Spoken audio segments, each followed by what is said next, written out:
ఈ body language ఎదుటోడి కొన్ని signals ఇస్తాయి. ఇది సంకేతం, చాలా బాగుంది సంకేతం, పర్ఫెక్ట్ సంకేతం, నమస్కారం సంకేతం.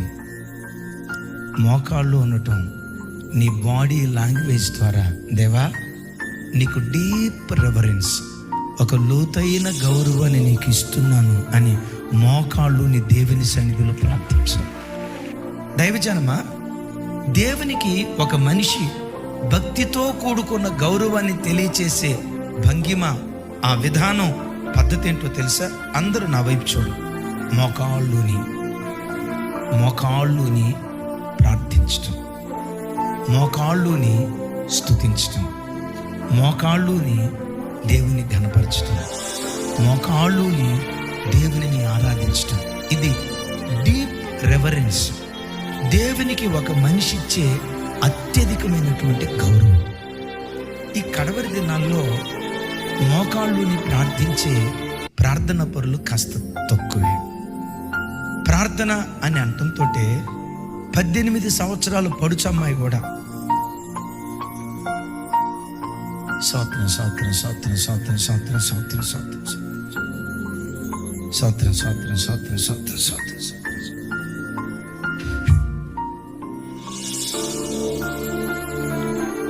స్తోత్రం స్తోత్రం స్తోత్రం. ఇంకా పోయి స్తోత్రం స్తోత్రం.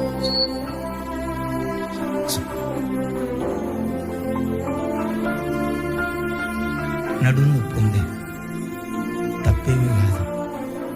వృద్ధాప్యం, మోకాళ్ళు సహకరించు, మోకాళ్ళ బలహీనత, తప్పేమీ కాదు.